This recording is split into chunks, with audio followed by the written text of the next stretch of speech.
Welcome back to Drowsy Myths, a quiet shoreline where old legends roll in like soft waves at dusk.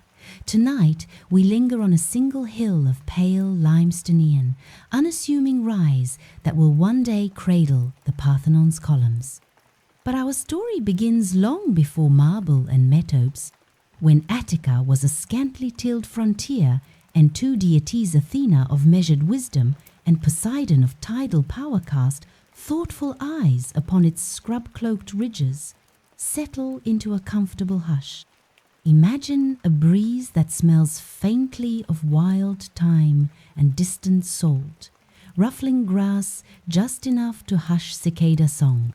In 10 unhurried passages, we will watch the land declare its preferences, not through clash or thunder, but through slow testing of gifts. A horse sprung from stone, an olive unfurling silver leaves. Our pace will be steady, our gaze attentive, letting each scene breathe. Let us begin before any contest, when the peninsula's only sentinels were chalky cliffs and the sunrise tint upon thema time of rocky shores in dawn mist. Picture the Attic coast long before Athens carried weight enough to bend history. At dawn, cliffs near future Piraeus glow apricot, then ivory as sunlight peers over the horizon.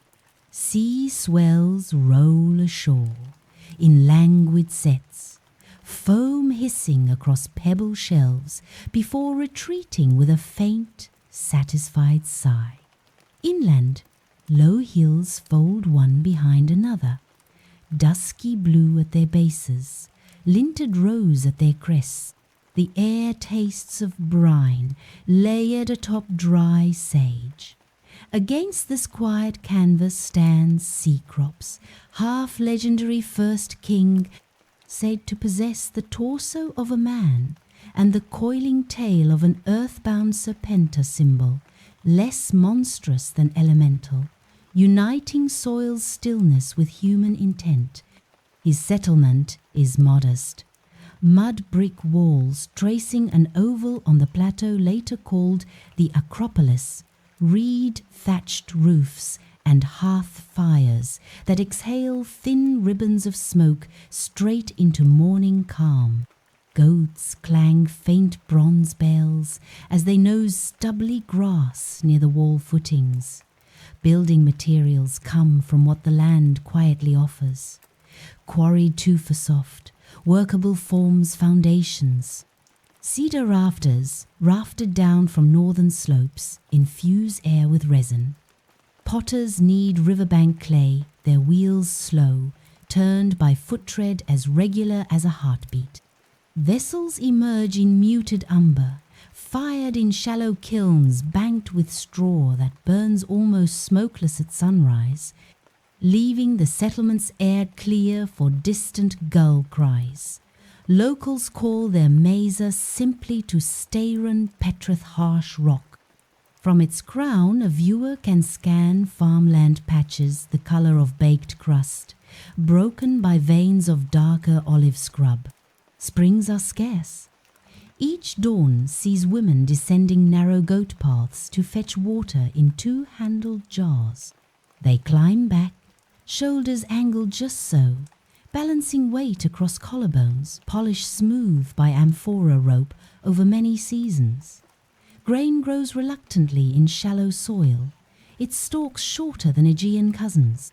Still, barley porridge, seasoned with scant honey gathered from hillside thyme, fills clay bowls at dawn.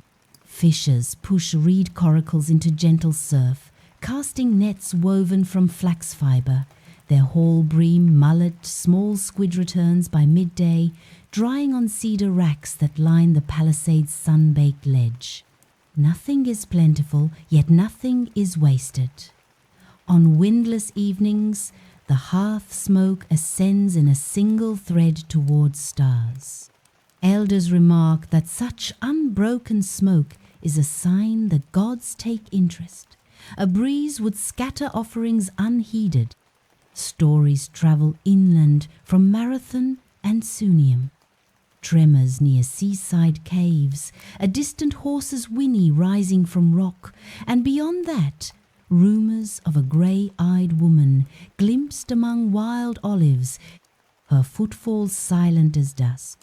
Cecrops, more prudent than proud, orders a small altar built from unshaped limestone.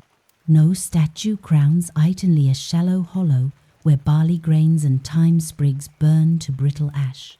At twilight villagers gather, cupping hands around flame, the glow-staining faces ochre. No priest recites grand hymn. Instead, a low chant repeats 3 lines, praising nameless guardians of sea and sky, leaving room for any god who might claim the place. Merchants sailing the Saronic Gulf glimpse the plateau's steep profile and remark on its potential. A natural fortress overlooking converging sea lanes. Yet no deity has staked formal claim, no monumental temple interrupts the horizon. In divine councils high on Olympus, this absence becomes topic enough for 2 minds. Poseidon's, attuned to rolling depths, and Athena's, aligned with measured craft to consider quiet competition. Days stretch in rhythmic chores, repairing goat pens, patching fish nets, grinding emmer grain on slab and handstone, singing low melodies to match the stone's circular rasp. Nights cool quickly, stars pepper the sky with unblinking calm. The land waits, unaware it stands on brink of myth, its silence poised like parchment before the first ink stroke. One morning, a rumble gentle, more felt than heard pulses through bedrock. Pebbles skip once along the ground, then still. Near the altar, a fissure appears, edges glistening with moisture that smells faintly of distant tide. Villagers glance toward Acropolis heights, eyes narrowing in wonder rather than fear. Something or someone has arrived. Well before sunrise, fishermen mending hemp nets notice the sea's usual murmur deepen into a slow bass hum. The air freshens, laced with ozone and the faint bristle of distant breakers. Not a gustonly, a steady exhalation, as though the Aegean itself inhales, gathers intention, and releases with grave deliberation. From the shoreline a lone figure advances not in chariot down foaming surf, as later poets will picture, but on quiet sand, each footstep darkening grains with moisture pulled straight from the tide. Poseidon's cloak drapes him in muted indigo, darker than dawn yet lighter than trench blue depth. Its hem leaves no trail of salt. Instead droplets bead, quiver, and fall, returning immediately to ground. Behind him the water behaves like attentive hounds, small swells running parallel to his stride before sighing apart on shore. Where he passes, seaweed knots untangle, smoothing into fine ribbons. Mussel shells click shut in orderly sequence, a soft percussion marking his measured progress inland. Reaching the limestone ramp that will one day host marble steps, Poseidon plants the dull butt of his trident with each ascent. No thunder answers, only a vibration travels through stone, felt in the souls of those still sleeping in reed-roofed huts. Goats lift their heads, ears swiveling toward sound too low for human register, then resume calm chewing. At the plateau's crown, Poseidon pauses beside Cecrops' altar still modest. Barley still warm from yesterday's twilight burn. He raises the trident, angles it forward, and lowers the middle tine into untouched rock. The motion is deliberate, more placement than stab. Yet limestone parts with a subdued groan, edges rounding as if softened by centuries of surf. From the fissure bubbles water, clear at first, then shading turquoise, finally deepening to marine teal. The spring widens into a small oval basin, rimmed by stone newly smoothed as beach pebbles. Briny vapor mists upward, carrying hints of kelp and distant storms. Villagers, roused by subtle tremor, gather at a respectful distance. They hear no roar, only a persistent trickle of the sea conversing with dry land in sotto voce. Moments later, the water starts to churn from within. Foam spirals rise, condense, and sculpt themselves into the form of a horse, muscular, mane spangled with droplets, eyes the color of winter surf. It stamps once on the stone lip, producing a clear bell note that echoes across the plateau. Instead of galloping off, the creature stands quietly, nostrils flaring as if sampling attic air. King Cecrops steps forward, serpent tail coiling across flagstones in smooth arcs. He bows not deeply, but with measured dignity. No herald announces titles. Poseidon nods in tacit acknowledgement. The horse lowers its head, ears flicking towards Cecrops before turning to regard the onlookers. In that glance, villagers sense possibility, swift transport over rugged hinterland, power to plough stony fields if tamed, strength to bear warriors should defense become needful. A potter's apprentice kneels, cups, water in palm, and tastes. Expecting sweetness, he finds unmistakable salt that prickles tongue like mild vinegar. Others try, results echo his. They ponder, fresh water is scarce, yet saline springs mirror the sea's vastness, perhaps linking hilltop to gulf in a chain of ready supply. A fisherman drops a tidbit of squid into the pool. Small silver fish appear, dart once, then vanish portent of maritime bounty. Poseidon regards the reactions, expression unreadable. He lifts trident from fissure. The basin remains, rim crystallizing with delicate salt hexagons. Without flourish, he turns toward the slope. The horse follows, hooves clicking softly, stone acknowledging stone. At ridge's edge both pause. A breeze stirs, laden with kelp's sweet promise, sweeping inland before dissipating among thyme shrubs. Poseidon descends toward the gulf, footfalls fading until only the constant hush of his spring remains. The plateau settles, water laps gently, reflecting first rosy rays of sunrise. Villagers exchange glances, hopeful, curious, cautious. Yet even as they ponder the sea gift, a new presence hovers at horizon's pink edge, a cool greenish haze hinting at olive leaves yet to unfurl. Another claimant approaches, bearing a quieter, slower boon. After Poseidon's departure, the hilltop returns to its habitual quiet. Salt water ripples gently inside the new basin, and villagers resume morning chores while stealing glances at the miraculous spring. Then, gradually, the air shifts. A breeze arises from the north, cool, dry, carrying scents of mountain pine and distant laurel rather than open sea. Dust motes pause mid-spiral, as though waiting for instruction, and sunlight softens to a pale honey tone, lending every edge a faint halo. Where the rocky trail angles upward from the hinterland, a solitary figure appears. Athena's stride is unhurried sandaled feet finding natural footholds in the limestone, each step precise but unforced. Her chiton is undyed wool, the shade of raw alabaster, cinched with a simple bronze clasp. Over one shoulder lies a folded cloak of deep ash green, its fabric woven so finely it drapes like flowing water. No owl precedes her, no trumpet sounds, only the soft hush of leather against stone, As she climbs, the temperature cools a fraction, reminiscent of stepping beneath thick olive canopy at noon. Villagers sense the change before they spot her. Sweat on brows dries more quickly, and the constant drone of cicadas drops to a subdued murmur, as if the insects too observe a moment of respectful hush. Reaching the plateau, Athena approaches Poseidon's basin.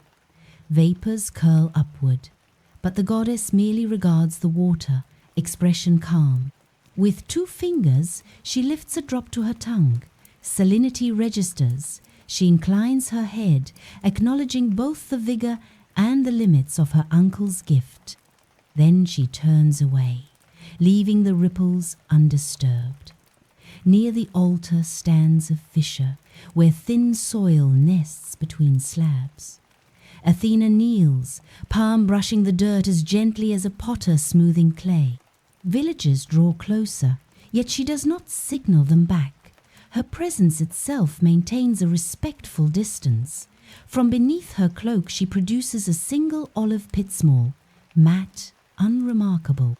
Balanced on her fingertip, it catches sunlight and glints like a quiet promise. With a slender bronze blade she scores the earth no deeper than a child's thumb. Into that crease she sets the pit, covers it, and instead of pouring water, presses her right hand flat upon the spot.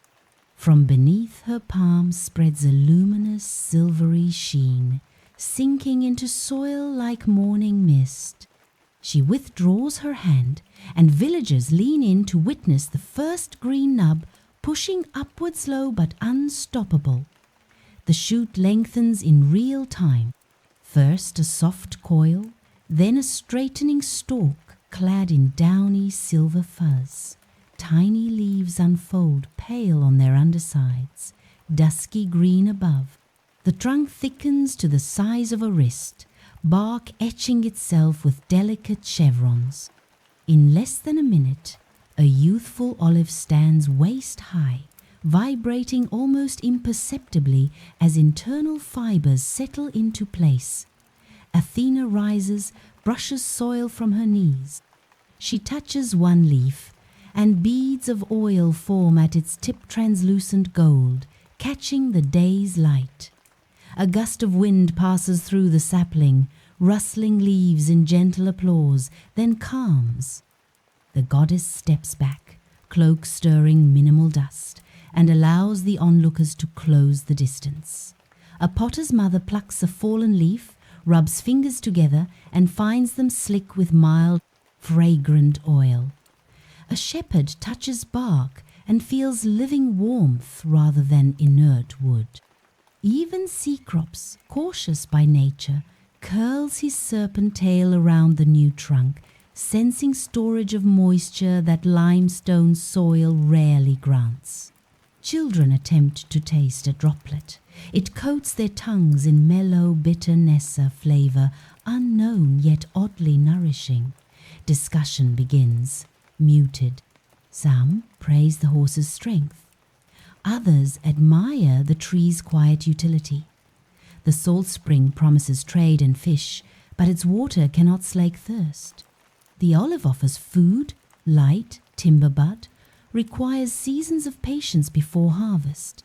Villagers weigh these truths in low tones, each argument softly spoken, respectful of both present deities. Athena speaks no final proclamation. Instead, she meets Cecrops' gaze. A silent accord passes. She turns, cloak fanning into a ripple that fades seamlessly against midday glare. Within 3 heartbeats, the goddess is gone, trail undisturbed, her departure as calm as her arrival. The plateau now holds 2 marvels: the briny pool, murmuring with quiet energy, and the olive sapling shimmering beneath high sunlight. Goats graze unmoved. Cicadas resume measured song. Somewhere down slope, bees discover new nectar and recalibrate their dance. Above, no god hovers. Decision lies in human reflection and lived experience yet to unfold. Before dusk, villagers test the gifts. Fishermen draw spring water for salting small bream and find curing occurs swiftly, preserving meat for inland barter. A weaver crushes 2 olive leaves, mixing the green pulp with ash. The resulting soap lathers faintly useful for laundering wool. As night falls, embers flicker beneath a pottery kiln, fueled by scrap olive twigs pruned during cautious shaping. Even in maiden hours, the tree yields multiple kindnesses. At twilight, an owl glides over the plateau, wings silent, passing once above the sapling before banking south toward Hymettus slopes. Its large eyes catch the last amber rays, reflecting olive-hued light rather than sea blue. Some interpret this as Athena's watching presence. Others simply note the owl hunts where profit lies among rodents fattening on grain stored near human dwellings. With gifts revealed, divine impartiality will oversee a calm deliberation. Word travels swiftly across Olympus. A claim balanced by force against foresight awaits adjudication. 12 gods will gather under diffused cloudlight to weigh saltwater vigor against olive endurance. For now, villagers bank hearth fires, the plateau darkens to charcoal outlines, and 2 offerings rest in parallel hush. Mid-morning finds the sky lightly overcast, no storm clouds, merely a seamless quilt of pale dove grey that diffuses sunshine into gentle luminosity. On an invisible plain just above Attica, a circular clearing opens among the vapours. 12 figures step forward, one by one, their footfalls stirring no wind. The cloud floor responds like packed snow, firm yet silent beneath celestial weight. No thrones or benches await. Instead, each god chooses a position along the rim, forming a calm zodiac of presence. Zeus stands due north, hands folded at the small of his back. Hera positions herself 2 intervals clockwise, veil motionless despite altitude.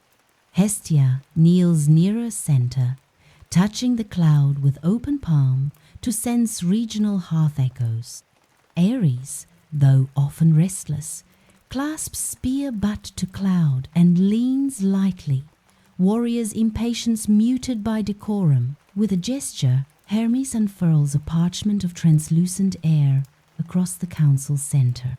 On its surface materialize 2 living still images, the spring, rippling faint turquoise, and the olive sapling, shimmering silver green. The images hover side by side, their scale adjusted to show relative detail. Cycladic silence reigns, no declarations, no thunder, only attentive regard.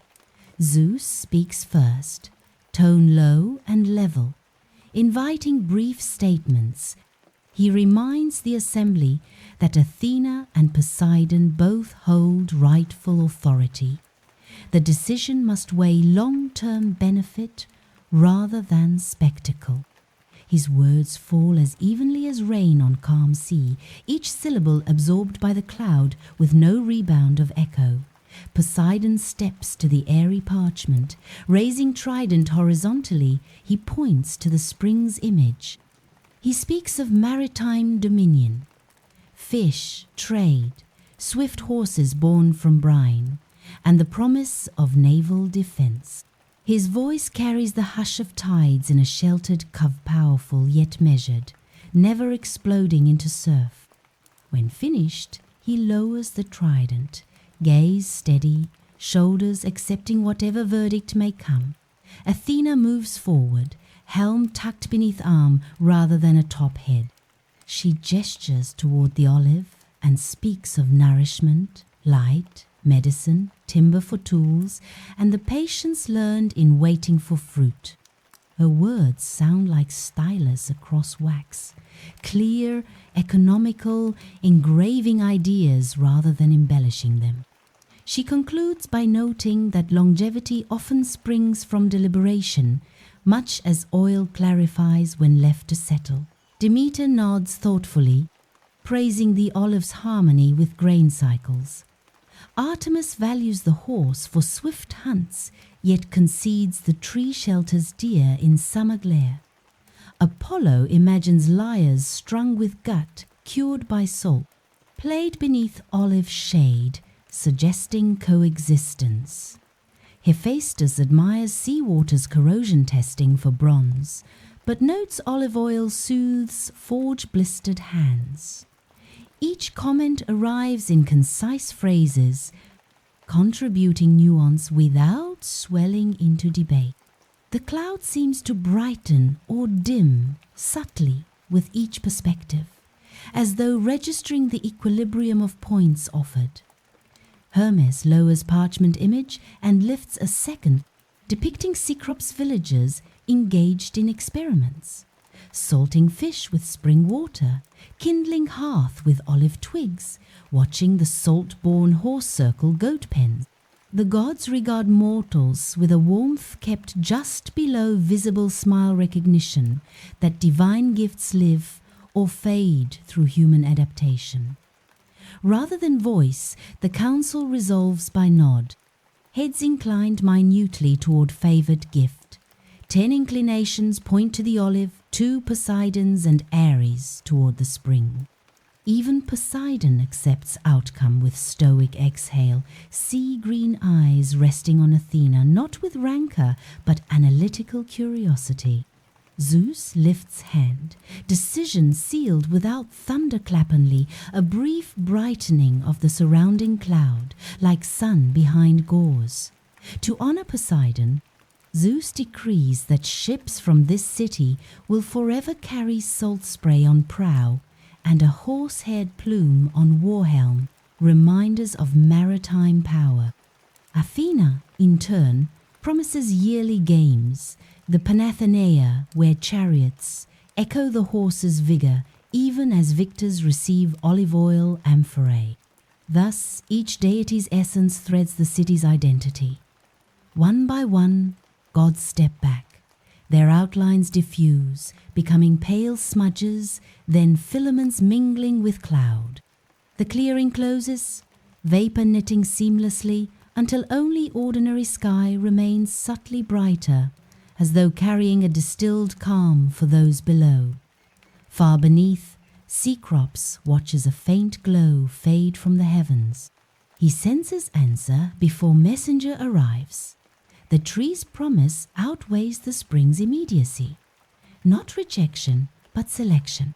The horse stamps once, as if saluting unseen decision, then grazes on tufts of time. Wind rustles olive leaves in acknowledgement. Down at the gulf, small waves pull farther from shore momentarily, revealing wet sand glistening like polished bronze. Then tide resumes ordinary rhythm, no tempest, no grumble Poseidon's tempered concession manifesting in controlled ebb and flow. On the plateau, the olive seems to straighten minutely, leaves flashing silvery undersides under widening sunlight. Athena's presence, though invisible, lingers like the faint click of loom shuttles beyond a closed-door assurance of ongoing guidance. With verdict rendered, the city's people now study both gifts in daily practice, watering barley with saline dilution, pressing first drops of pale green oil, observing how horses bred from Poseidon's mare adapt to scrubby hills. These lived trials will shape preference into devotion, and devotion into identity.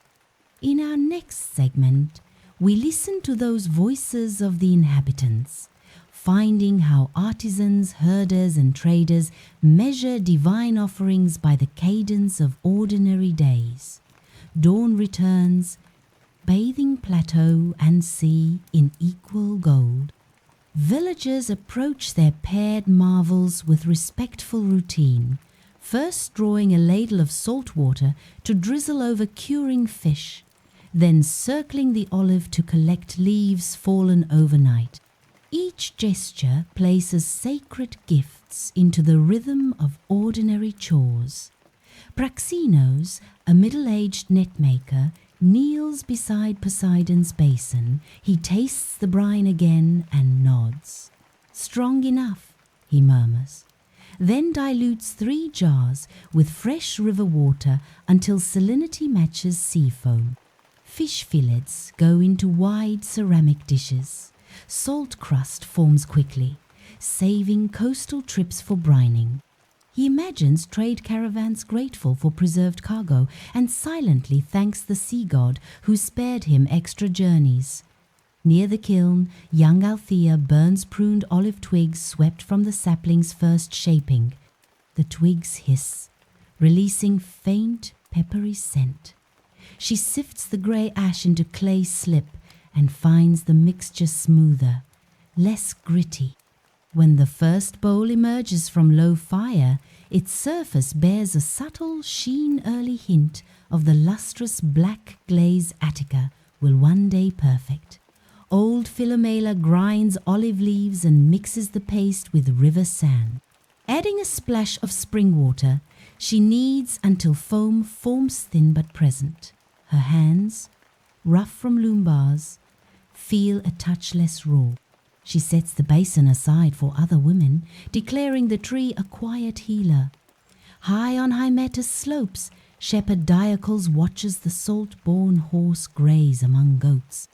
Muscles ripple under bronze sheen, yet the creature grazes without kicking, accepting company of bleating kids. Diocles envisions hardy hybrids for ploughing terraces and guiding carts through narrow mountain passes. He strokes the horse's neck. It nickers softly, smelling faintly of sea spray. Grain stores yield barely 2 sacks of barley flour in early summer. Baker Lichen adds a finger's width of freshly pressed olive oil milky green to his dough. The loaf bakes to deeper crust, crumb tender. He slices a heel, offers pieces around. Flavor speaks of distant pepper and green almond, convincing skeptics that patience with the sapling's growth will reward palate and trade. Before chores, children float reed boats on the spring's surface. Salt keeps them buoyant. They race gently without splashing. Soon they test small clay prototypes, discovering heavier hulls still float in dense water. One boy imagines great ships riding waves, their bows painted with eyes wide against storm. 2 masons rig a levered slab to crush early olive drupes. Only a trickle emerges spale, murky but enough to glaze a lamp wick. That evening, lamplight burns steady, smoke almost invisible. Households note less soot on ceiling beams and cleaner air around newborns. In the evening, artisans gather beside Cecrops' altar. Debate remains soft. Which gift best ensures winter survival? Which invites distant merchants? They agree, both hold promise. Yet the olive seems to answer multiple needs: food, light, timber, salve. Poseidon's spring, though potent, solves one need boldly and leaves others untouched. They resolve to test further. Observing Cecrops issues a mild decree. Each family shall nurture both gift salt for preservation, olive for sustenance, so judgment may ripen. His words mirror land's moderate tone, allowing experience rather than decree to sway hearts. Weeks pass. The salt spring mare births a foal already sure-footed. Its coat gleams pearl grey, eyes a calm brine green. Farmers gather, imagining teams to break new fields. Yet they note fodder cost and stable space benefits balanced by upkeep.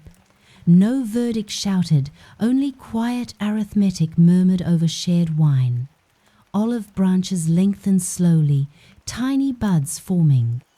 Women braid twine to hold limbs in wind, singing hushed songs of growth. Field hands cut channels to divert rare rain toward roots, accepting that this investment matures in years, not weeks. A mild quake rattles pots, one afternoon reminder of Poseidon's enduring breath. The basin overflows for an hour, refreshing salt crystals on stone lip. Fishermen see omen. Sea god still favors them. They vow annual horse races along the strand to honor him. At month's end, villagers gather beneath moon-white clouds. A single lamp, fueled by newest olive oil lights, the spring's ripples. They taste salted mullet, tear barley bread scented by the same oil, and lead the salt-borne foal in quiet procession. Both gifts intertwine on the tongue and in torchlight, but the olive's versatility subtly steers sentiment. With voices recorded in memory, the settlement begins noticing constraints. Saline water sours, clay pipes, and the horse demands grazing broader than hilltop can spare. Meanwhile, the olive sapling roots deeper, leaves thickening. In our next passage, we explore the spring's subtle limits, witnessing how bounty tempered by practicality shapes devotion. At first, light women arrive bearing twin-handled amphorae. They lower clay ladles into Poseidon's basin, watching ripples widen over turquoise depth. As brine fills each jar, they test weight. Heavier than river water, it presses straps into shoulders. Returning up the slope, they pause more often, catching breath, realizing the gift's density carries hidden cost. Later, a child parched after chasing goat steps and amphora and gulps before adults can warn. Salt needles his tongue. Coughing, he seeks river water to rinse the burn. The lesson spreads gently. The spring preserves fish and seasons. Bread yet quenches no throat. Buckets once reserved for sweet water remain indispensable, and new labor divides household effort.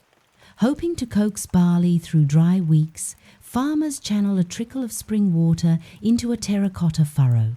By dusk, leaves curl inward, moisture drawn out instead of in. Soil whitens with crystalline crust. Demeter's priestess notes the change and advises mixing no more than 1 part in tenon, extra calculation each time clouds withhold rain. Smiths quickly discover Brian's appetite. Bronze chisels rinsed in spring water tarnish overnight, a blue-green bloom spidering along edges. Hephaestus-minded artisans adjust.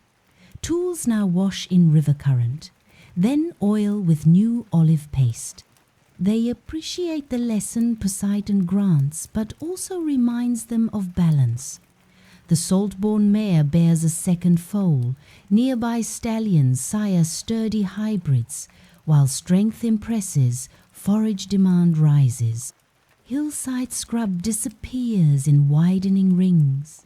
Shepherds negotiate shared pastures, voices soft but firm. Maintaining horses means fencing broader tracts, planting grasses where olives might one day thrive. Stables built beside the basin gain cool sea breeze, yet damp air encourages rot in cedar beams. Carpenters treat wood with olive oil a quiet synergy, but note that constant reapplication is needed. Dependence on 2 gifts intertwines, but each application costs labor. Merchants welcome cured fish packed in amphorae, glazed by local potters. Yet every evaporation pan near the shore leaves crust too coarse for table use and too fine for blocks. Laborers scrape, reboil, and dry again profitable, but time away from weaving nets or tending vines. On windless afternoons, tiny surges rise inside the pool miniature tides, accompanying Poseidon's distant moods. Once, an unexpected swell sloshes over the rim, washing newly pressed amphorae down the slope. No harm yet villagers replace lids with weighted clay discs, mindful that the sea's heartbeat lives inside their hill.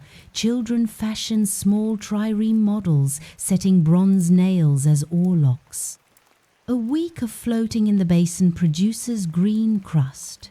Nails loosen. Lessons in maintenance echo future naval demands. Real warships will need pitch, wax, and constant care to resist salt's slow nibble. During high summer, shallow pans of brine shrink to reveal layered salt. First snowy crystals, then chalky grit, finally a brittle film that wind lifts into air. Dust settles on pottery drying racks, clouding glaze. Potters stretch woven screens new shade, promising slower, cleaner evaporation, but again adding steps. Salted catch travels farther inland, yet fresh fish now oversupply local market. Praxinos sails beyond Cape Saunion seeking novel buyers, braving unpredictable currents. Each voyage risks Poseidon's whim. Storm clouds sometimes gather without warning, forcing quick beachings and hull repairs. King Cecrops convenes households monthly. On wax tablets he notes salt saved, fish spoiled, horse fodder tallied, timber warped, numbers run in balanced columns, profit adjacent to expenditure, strength mirrored by strain. His tail coils thoughtfully. He senses the sea's gift is bold, immediate, yet tethered to perpetual tending. The temple priestess decrees a small rite. Every 9th day, pour river water into the spring, symbolic dilution, honoring harmony. Villagers comply, lifting jars while whispering thanks. Brine remains potent, but gesture acknowledges moderation, Poseidon's strength invited, not unchained. Even those laboring hardest find gratitude. Salt fish in winter, horsepower for cart, trade coins clinking. Yet around evening fires, more conversations drift toward the olive. Its shade-cooling textile looms, its oil soothing infant skin, its wood carving into durable peg. Poseidon's basin gleams under moonlight, a proud reservoir. The olive, though humble, weaves into every breath of daily life. As late summer ripens into dusty gold, the young tree bears first, tiny fruit green beads, hard as stone, but promise incarnate. Women finger clusters gently, imagining presses, lamps, unguents. In the next segment, we explore the olive's enduring promise, how seasons stretch gifts into legacy, and how a slow-growing tree may shape a city's soul more deeply than any flash of briny marvel. A second harvest season drifts over Attica. Sunlight softens to amber. Cicadas hush earlier in the day. On the plateau, the olive's slender branches thicken, bark maturing into grey-green chevrons. Clusters of fruit snow larger than river pebbles shift from pale chartreuse to deep jade, signaling the tree's first true gift is near. Cecrops appoints 3 families to oversee pressing.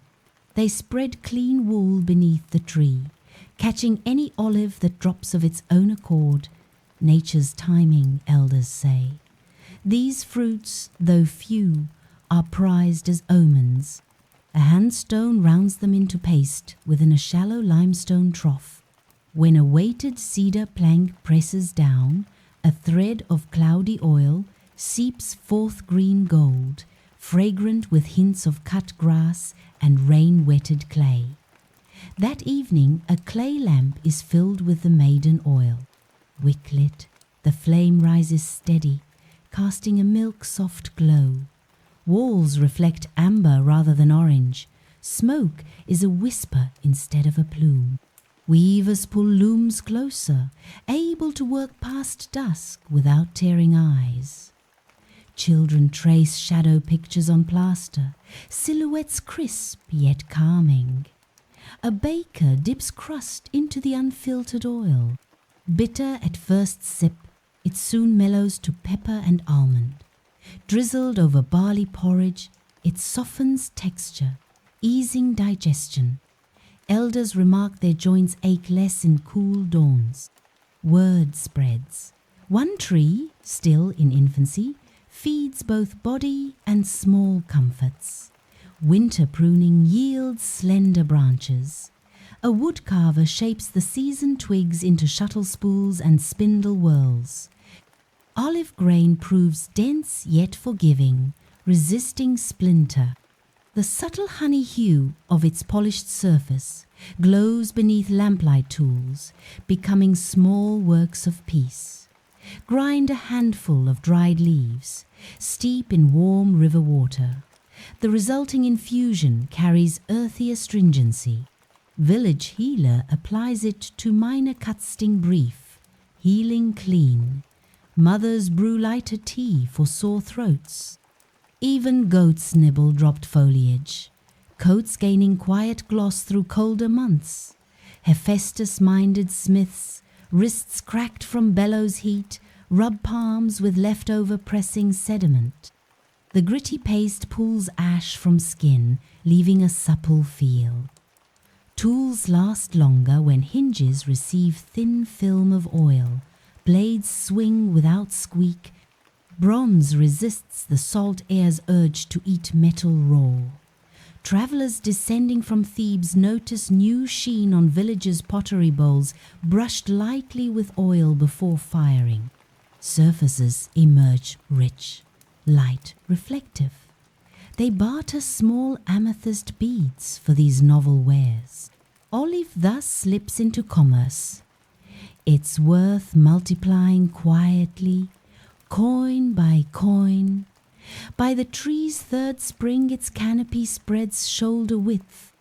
Looms once set in open sun now move beneath olive shade. Cloth dyes stay brighter, threads snap less. Nearby, a lyre player practices midday, strings resonating softer under leafy acoustics. Songs drifting down slopes like lullabies on warm wind. Olive wood burned in kiln releases heat steady, smokeless enough to keep glaze colors true. Potters measure firing time by scent. When faint aroma of warm almonds drifts, temperature is perfect. Conversely, kitchen hearths benefit from olive twigs blended with oak, flame hot yet civilized. Kettles soot-scarred no longer. During a modest foot race, organized to honor both sea and soil Cecrops, plaits a simple wreath of fresh olive shoots and crowns the fleetest runner. Leaves catch afternoon light, silver undersides flicking triumph in gentle flashes. Spectators applaud softly. A tradition alights, destined to broaden into Panathenaic glory. Salt spring stallions graze now among terraced groves. They nose fallen olives, find them unpalatable, and leave saplings unharmed. Dung nourishes roots. Branches in turn shade horse troughs. Two gifts intertwining neither negates the other. But the olive choreographs the tempo, steady, sustaining. Itinerant thinkers pause while crossing Attica. Finding olive shade, they sit and debate virtue. One observes, a city favoring slow fruit will plan beyond a single harvest. Another counters, yet salt holds memory of storm's wisdom, requires both calm growth and untamed vigor. Their discourse seeds civic reflection. When 10 amphorae of clear filtered oil stand ready, merchants load them onto donkey carts bound for Aegina. Coins return, small silver owls hammered crudely. The settlement notes olive has traveled without spoiling, whereas cured fish risk sour odors by journey's end. Profit tastes smooth as the oil itself. By 5th year, grove count reaches 24 saplings. Each casting longer shadow, promising exponential nourishment. Poseidon's basin still sings, but daily foot traffic centers under silvery leaves. Villagers sense their preference crystallizing. The tree, though quieter, proves omnipresent. Next, we observe final judgment by Cecrops, where a king voices the community's evolving balance and Poseidon's poised withdrawal honors choice without storm. High summer settles over Attica. Wheat stands ready for threshing. Cicadas pulse at a slow, metronomic pace, and a faint haze blurs the distance between limestone ridge and shimmering gulf. On the plateau, Cecrops summons every household fisher's smelling of brine, weavers dusty with carded wool, smiths streaked by soot, children clutching twigs from both olive and scrub. No herald's trumpet sounds. Instead, a bronze gong tolls once, its mellow note rolling down goat paths like warm honey. 2 vessels await on the rough stone altar. A shallow crater filled with Poseidon's seawater. A single white shell resting on its rippling surface. A tall amphora of first-pressed olive oil corked by a twist of laurel. The pairing is spare, balanced, reflecting the city's contemplative mood. The serpent-tailed king steps forward, staff planted lightly in dust. His voice carries steady, neither rising in oratory nor weaving poetic spell. One gift races like wind-tossed waves, swift to aid, but swift to ask in turn. One grows at the rate of thought, silent, ever-widening shade. Both speak of survival. Yet which teaches us the cadence we choose to live by? He pauses, gaze sweeping the gathering. No cheer answers, only attentive, quiet, and the faint rustle of olive leaves overhead. Cecrops lifts a woven reed basket holding 2 kinds of tokens, polished seashells and flattened olive pits. One by one, villagers step forward, each laying a single token on a linen cloth. Soft clicks of shell and dull taps of pit create an understated rhythm. When the cloth is full, Cecrops kneels, serpent tail coiling into neat spiral. He counts shells 42. He counts pits 78.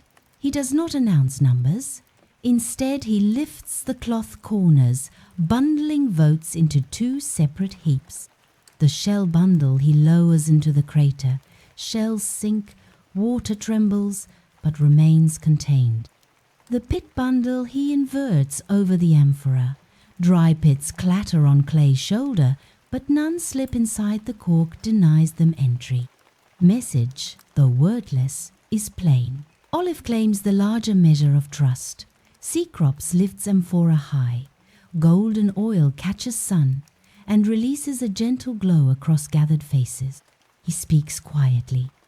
Athena's tree will root our hearths and our council halls. Poseidon's spring remains honored salt for trade.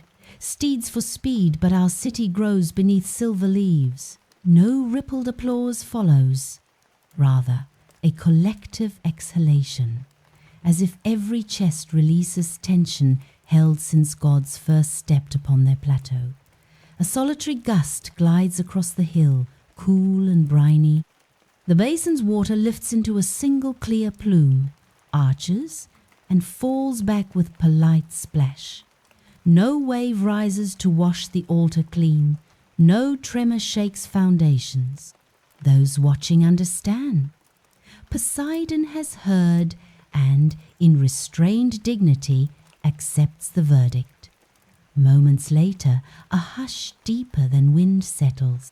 Olive leaves invert, silver undersides reflecting sudden, brief radiancies, though distant lightning flashed without sound. On the new tree's trunk, fresh fissures etch downward, accommodating swift girth growth. A single green olive drops, landing unbruised at Cecrops' feet.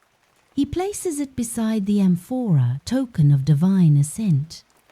To bind sea and grove, Cecrops pours a cup of salt water along the tree's root line, then drips 3 beads of oil into the basin. The liquids mingle brief opalescent, swirls before finding balance. Priests declare a yearly reenactment, water for roots, oil for waves, ensuring neither gift fades from civic memory.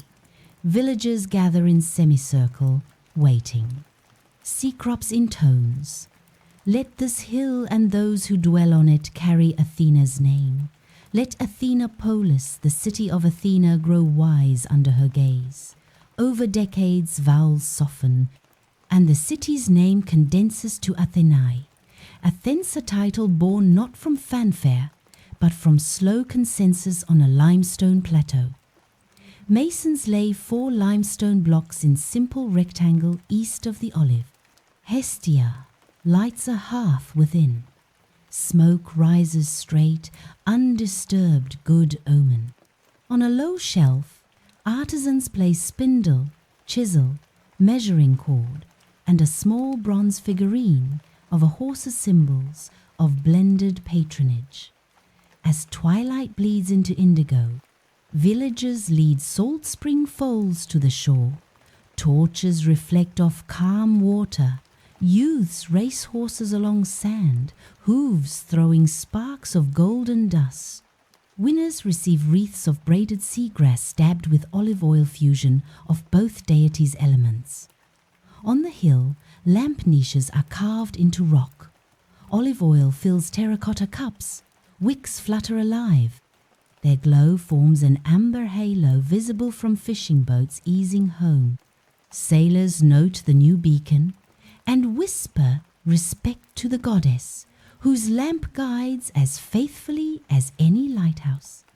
Before dispersing, Cecrops traces his staff tip in the dust, drawing a circle around tree and spring. He murmurs, "Circle of balance." Within weeks, stonemasons set modest curb of polygonal blocks along the line, creating sacred precinct where both gifts coexist. Living diagram of the city's founding choice. Decision made, the real work of shaping a polis begins. Laws codified under wise counsel, crafts refined, defenses planned with sea-blown horses. Athena, now patron, will guide these endeavors with quiet persistence. Stonecutters begin with a single-room naos beside the founding olive. Walls rise from tawny limestone, each block rubbed smooth by river sand rather than hammered, lending surfaces a soft matte finish. Roof beams of cedar, cured with olive oil, exude a faint, comforting resin. No gold or ivory adorns the modest shrine only, a clay tablet etched with an owl, and the inscription, "Sophia Hazy K, Quiet Wisdom." Athena's first gift to artisans appears not as vision, but as clarity of process. Under the tree she guides 2 weavers in a shared dream. Shuttle passes left to right, warp threads tighten with gentle click, pattern emerges like ripples on calm lake. At dawn, the women mirror the dream on their looms, inventing a new herringbone weave that balances durability with elegance. Cloth, dyed with hymettus woad, displays the pattern in low contrast, blusa whisper of design rather than a shout. Hephaestus's disciples notice bronze poured into molds no longer bubbles when cooled near olive charcoal fires. The oil-tempered flames hold steady temperature, metal grains aligning into finer lattice. Tools cut cleaner, arrowheads fly truer, yet the forge sounds softer bellows, hiss instead of roar, tongs clink instead of clang. Metallurgy becomes a conversation, not a contest. Athena appears in Cecrops' audience hall as a cool draft passing across tablets. The king unrolls goatskin parchment. Grain merchants and potters cluster around. Guided by unseen hand, they draw straight, shallow channels, linking hilltop cisterns to lower terraces, transforming sporadic rainfall into reliable irrigation. No trumpet of victory follows just barley that grows a finger taller next season. Scribes convert an unused storeroom into bibliothèque. Shelves of olive planks cradle scrolls whose ends bear small terracotta caps shaped like owl eyes. Lamps fueled by tree oil light each desk with even warmth no flicker to disrupt pen strokes. Quiet spreads through halls. Parchment rustle becomes the loudest sound, history germinating in hush. A single evening procession inaugurates what will evolve into the Panathenea. Youths walk the ridge path holding oil lamps. Horsemen ride the strand below, salt spray flicking from hooves in subdued arcs. At the altar, olive oil fills a shallow basin. Salt water from Poseidon's spring circles its perimeter, luminous under moonlight. Hymns rise in measured tempo, punctuated by stillness just long enough to feel one's own heartbeat align with rhythmic chorus. Athena guides the city's first nomoilaus inscribed onto wooden tablets dipped in a thin wash of olive oil, sealing grain against insects. Provisions mention fair grain weight, resting days for forge apprentices, and equal water rights along new channels. The stylus iron tip set in an olive wood handle writes firmly without tearing fibers. Coin makers establish a mint on the hill's north flank. Olive oil on die faces reduces screech during strikes. Each obol emerges with crisp owl relief. Workers notice fewer sparks, cooler anvils, calmer breath. Commerce spreads, but the mint remains notably quiet-winged, and cicada drone easily layered above its measured hammer taps. Builders brush tiles with diluted oil before firing. Once hoisted into place, rooftops glimmer faintly, repelling water and absorbing less midday heat. Homes stay cooler. Evening breezes waft the light scent of warm olives through narrow lanes, soothing sleep. When rumors of raiders reach Attica, warriors gather beneath the olive's shade. Athena's unseen nudge arranges seats in a circle rather than a martial row-each voice equidistant from the tree. Plans form, sight, line beacons on hills, advance grain storage, diplomatic overtures to neighboring polis. Defense becomes a web, not a wall flexible, interconnected. Potters mix oil sediment with pine resin to form waterproof pitch. Amphora necks, sealed, thus preserve honey and wine months longer. Traders mark such amphorae with a tiny olive leaf, soon recognized as guarantee of quality across the Saronic Gulf. Healers steep crushed olive leaf in warm oil, adding myrrh. The resulting salve eases childbirth. The city's first recorded breech birth guides mother and infant through peril with minimal fever. Word spreads, and expectant women weave small olive leaf bracelets for good fortune. One twilight Athena appears in the dreams of a stonemason. Simple Doric columns, entasis so slight it reads as visual exhale. He sketches in sand at dawn, fellow masons refine. The plan will one day seed the Parthenon, but begins as calm lines smoothing under the weight of olive wood straightedge. Horse races and maritime rites persist. Chariot axles greased with olive oil outlast hemp bindings. Seafarers rub decks to resist brine. Sea god's realm and Athena's track quietly converge wood from olive, resists salt's gnawing hunger, a small treaty of materials. Years slip into decades. Olives multiply along hill and plain. Salt fish reaches Ionian markets. Athenians learn to question, sculpt, legislate under the gentle tutelage of their grey-eyed guardian. Centuries drift as quietly as clouds. Honey-colored limestone that once formed humble block walls is replaced, block by block, with radiant pentelic marble quarried from slopes north of the city.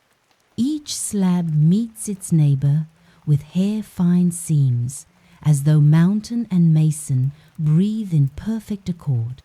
Mutes tap chisels with olive wood mallets, coaxing fluted columns, whose slight inward curvienticized goes the first sapling's patient reach towards sky. When the great temple to Athena Parthenos finally stands complete, sunrise pours across its metopes in pale gold.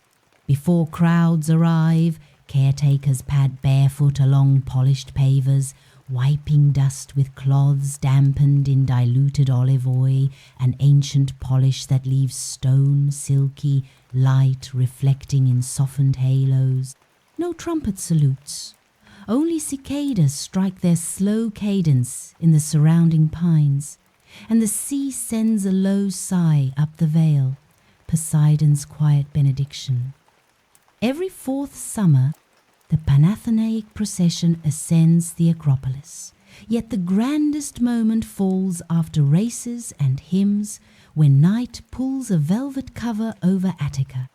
Runners, still glowing with exertion, light slender torches soaked in olive oil.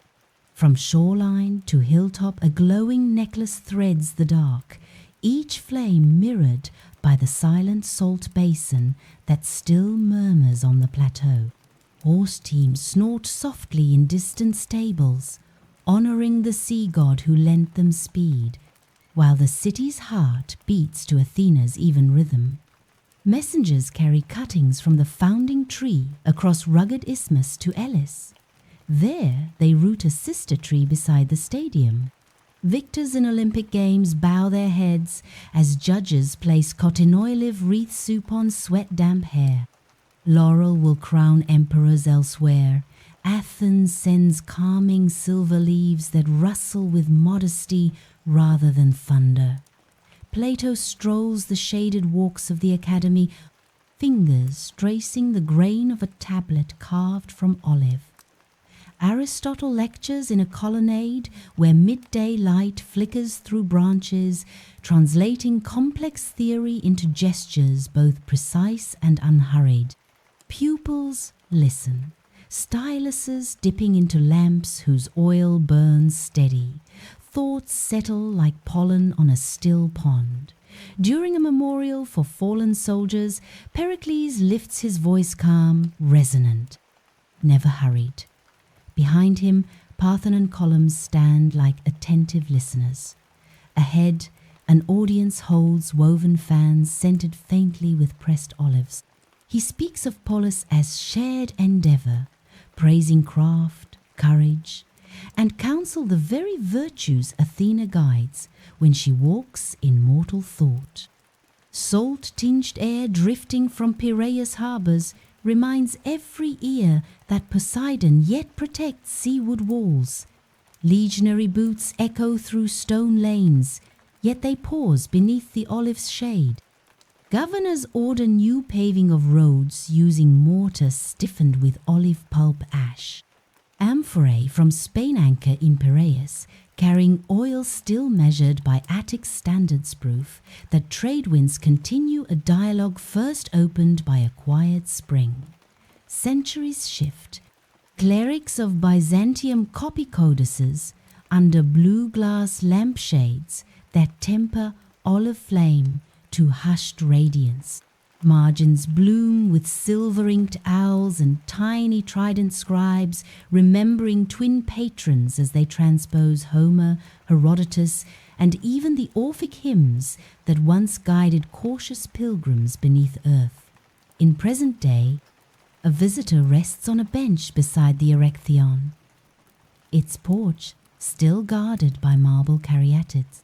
Sound of traffic hums faintly from the city below, yet here a hush persists. Cicadas strum slow chords, and the traveller's water bottle carries a drop of saline memory from a fleeting plunge in the Saronic Gulf. Nearby, gnarled trunks of descendant olives push silver leaves into hot air, their bark folded like pages of a book too long loved to close.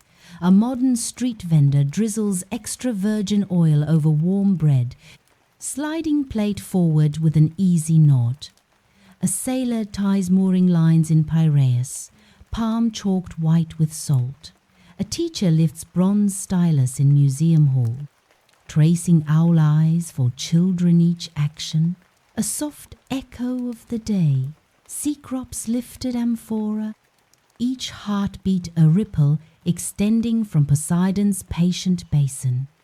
The contest for a nameless hill resolved not in wrath, but in measured choice assaults spring for vigour, olive tree for endurance. From that choice flowed marble temples, gentle lamp flames, philosophical verse, and fleets that carried wisdom as cargo side by side with trade. Poseidon's tide still hushes pebbles on Attica's shore. Athena's leaves still flicker silver in changing light. As our tale settles, breathe in the mingled scents of sea spray and pressed olives. Breathe out into your own present space, steady and composed. Remember that growth worth keeping travels at the olive's pace, and strength worth invoking moves with the sea's patient pulse. May these balanced rhythms linger in thought long after the final word fades, guiding work, rest, and gentle wonder in equal measure. Thank you for joining Drowsy Myths. Until our next quiet journey, may calm counsel and steady tides accompany all your evenings.